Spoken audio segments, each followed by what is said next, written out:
We know that the number is going to go up. Obviously, that's very sobering. A project to properly document the real number of children who died while attending residential schools. We are deeply concerned by the findings of this audit. The Auditor General blasts the Northwest Territories government for not giving enough care for children in care. We've been trying to avoid supernatural events and beings. And we meet best-selling author Eden Robinson, who talks about her latest book.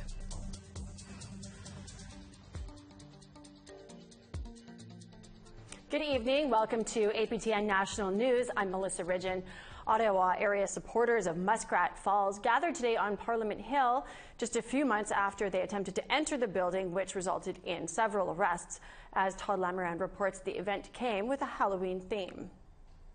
I plan to enter the House of Commons today and call on my colleagues to end the $9.2 billion commitment to Muskrat Falls. Whether as Crown Indigenous Relations Minister Carolyn Bennett or Environment Minister Catherine McKenna, the idea was to use masks to give speeches denouncing the Muskrat Falls hydro development in Labrador.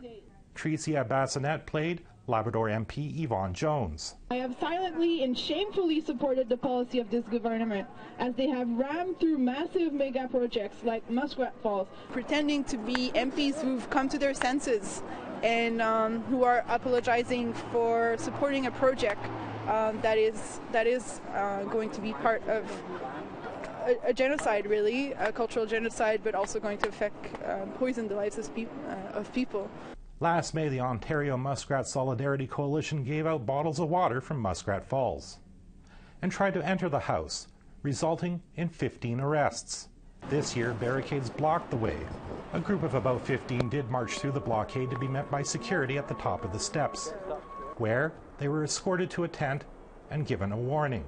Bassinet believes it was worth it. As long as it gathers like a public discourse, as long as it affects the public discourse and that it continues to build momentum, I would consider that as being effective. Those battles are long-term battles. Rita Monias and Flora Ross traveled all the way from northern Manitoba. They're from the Pimicikamak Cree Nation and gave a warning about how massive hydro projects have affected their community. We have experienced loss of income, loss of health, loss of self-esteem. Our environment has been destroyed, our medicines have been destroyed, our economics like hunting, fishing and trapping. The species of animals have been destroyed, and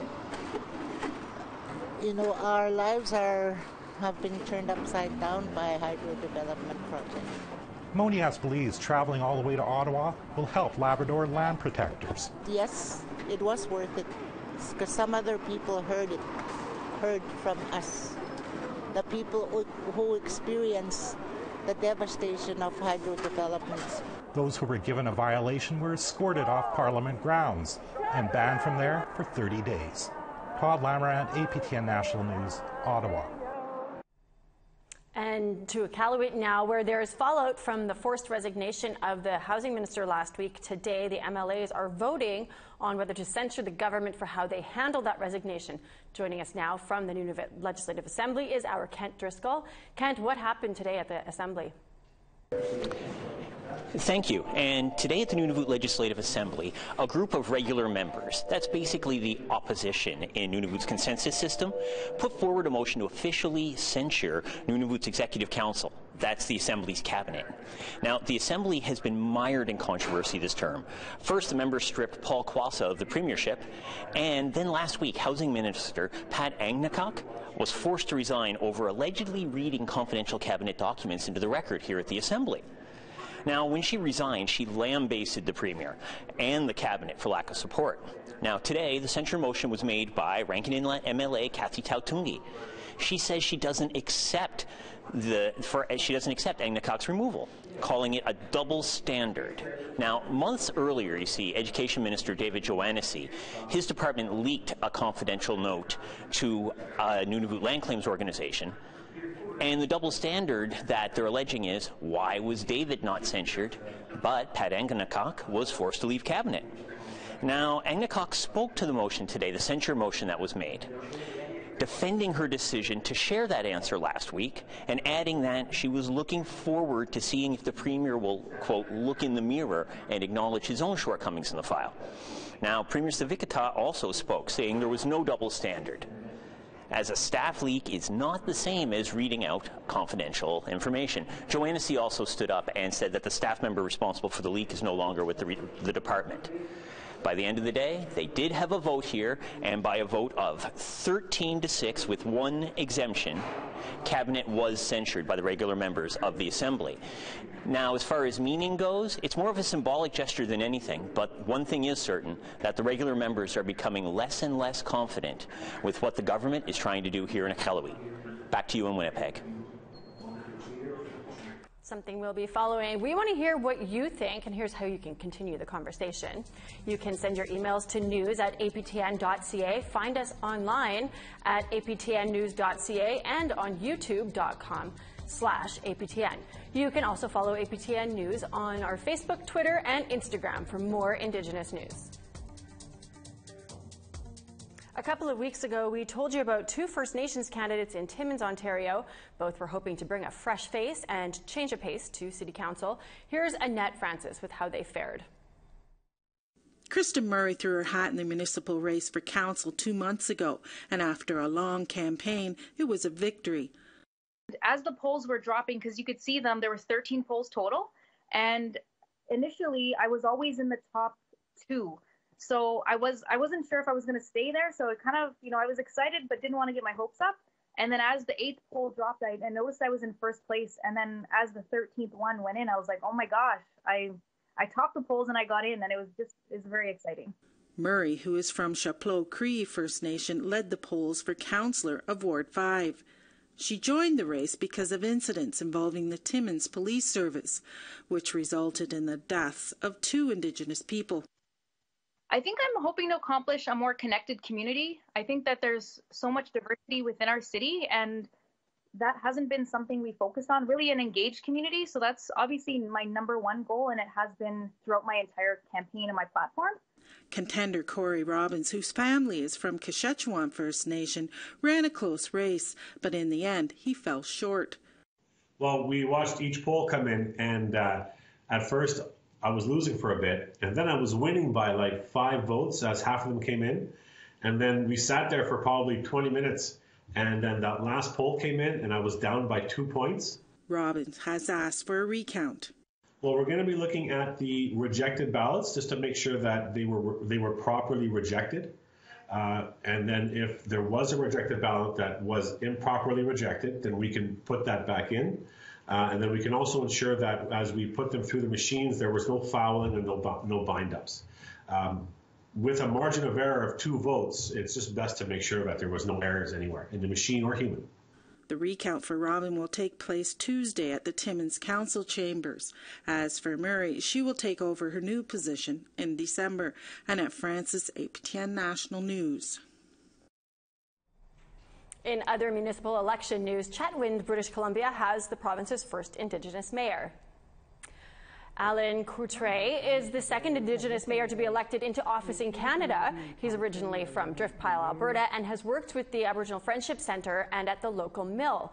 He says now that he is mayor, he wants to try to help as many Indigenous people as possible there. First-time voters that were Indigenous, they came out to vote. I'd say just by counting them, there might have been a dozen. So in a small community, that is quite a few that haven't voted before. That alone tells me that we're not going out to use the democratic right. We need to take a quick break, but when we come back, the Northwest Territories Health and Social Services Department is under fire for failing to deliver adequate child protection services. We have the latest reaction, but first, here's tomorrow's weather forecast where you live.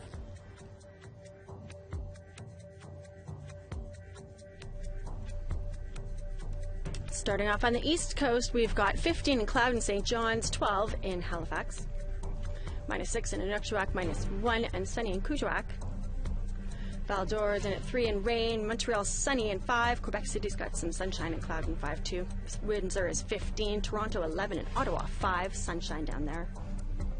Big Trout Lake, cloudy and 3. Kapuskasing, snow or rain and 3 degrees.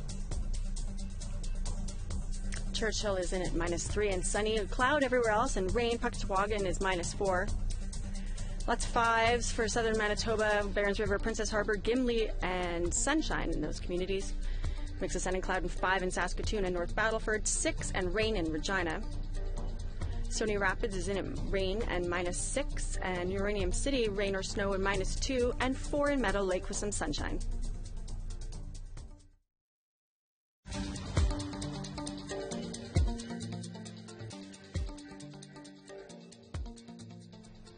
And welcome back. It's unknown the official number of children who died while attending residential schools in Canada. The National Centre for Truth and Reconciliation wants to change that. As Brittany Hobson shows us, a new project delves into the lives of children lost and how best to honor them. 4,200. That's the estimated number of Indigenous children who died while attending residential schools. But this is not an accurate number, according to the National Centre for Truth and Reconciliation. So they are embarking on a project to properly document the lives lost.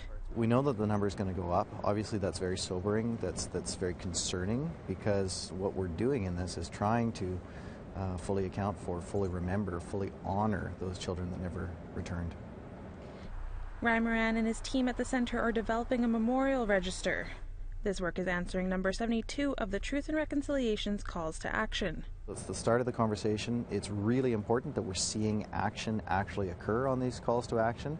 And what's really important to recognize is that this is part of a much broader series of calls to action around this very sensitive and very dark period of our country's history.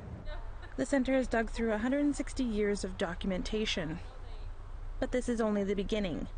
Part of this research will include locating unmarked graves. This empty space used to be home to the Brandon Indian Residential School. Down the hill, it is believed children are buried by the river. There weren't really any records that were any specific indication. You know, it's just sort of a general area that we believe that there were bodies buried here. So then that was cordoned off and a monument placed there. And the area is now an RV park. The City of Brandon and the park owner are working with the nearby Sioux Valley Dakota Nation to locate the children's remains. The Centre will be speaking with communities to determine what the final project will look like. This may include a national monument. We are talking about a very solemn place of reflection and honoring for these children. Community meetings start in November. They include locations across Canada. Information can be found on the Centre's website. Brittany Hobson, APTN National News, Winnipeg. A critical service in the Northwest Territories has received a failing grade from the Auditor General. Now the Territories Health and Social Services Department is under fire for failing to deliver adequate child protection care. Our reporter Charlotte Moore-Jacobs takes a look at the report and the reaction. We are deeply concerned by the findings of this audit. Northwest Territories children in foster care are falling through the cracks. Canada's Auditor General has examined the NWT's child protection services for the second time in 4 years. In 2014, the audit showed failures in a lot of areas, and according to Glenn Wheeler, lead auditor of the 2018 report, things got worse. Since our 2014 audit, the Department of Health and Social Services has focused much of its attention on changing its processes, which serve to introduce complex changes into an already overburdened system. Here are some highlights from the 2018 report. Child Protection Services did not screen the majority of foster homes before placing kids there. This includes completing criminal records checks, family background checks, and on-site interviews. Only 10% of kids in foster care or other placements have regular communication with their caseworkers. That's down from 40% in 2014. And kids were moved around a lot. In one case, a child was moved 20 times in just 1 year. We set up an internal auditing process. But the territorial government says they haven't been sitting on their hands since 2014. The health minister told media of all action plans and policy changes the government has done in the last 4 years. The most recent audit that we released identified many of the same challenges, and the audit before that started to recognize some of the challenges where we had an opportunity to dig in deeper and start figuring out what they are. We haven't waited for the Auditor General's report. I want to be very clear. that we have been working within the system to find ways to make these changes. But those changes are clearly not enough. The auditor says that one of the major problems is that the territorial government has not properly assessed whether they have enough financial resources and the right people in place to roll out services. What monitoring they did focused mostly on the parents and not on the children that the plans were intended to protect. The authorities did not interview children as often as the plans required to make sure that they were safe and to assess their health and well-being. The territorial government says they will initiate changes to workflow and caseloads of social workers April 2019. Charlotte Moore-Jacobs, APTN National News, Yellowknife. A Peguis First Nation elder who was one of the first to campaign for compensation for residential school survivors is now an author. We'll bring you that story and more after the break and after the rest of tomorrow's weather.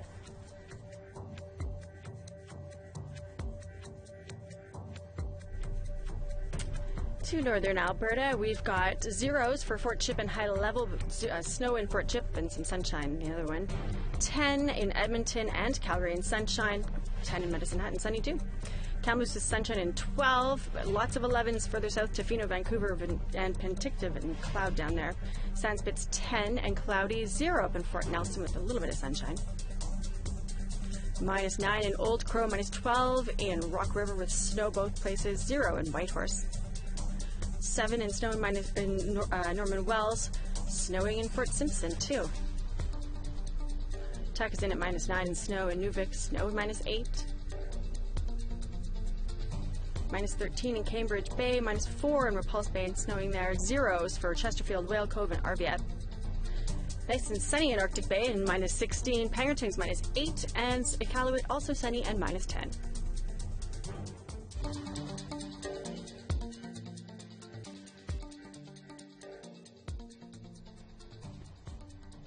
This next story is about a woman from a small First Nation in British Columbia who is taking the literary world by storm.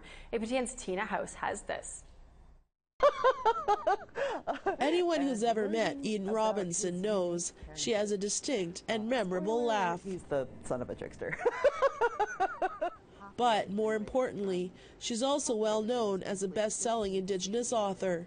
She's written 5 novels so far, and her latest novel, called Trickster Drift, follows the journey of the main character from her last book, Son of a Trickster. So he moves in with his estranged Aunt Maeve, who lives in Luma housing on Gravely Street.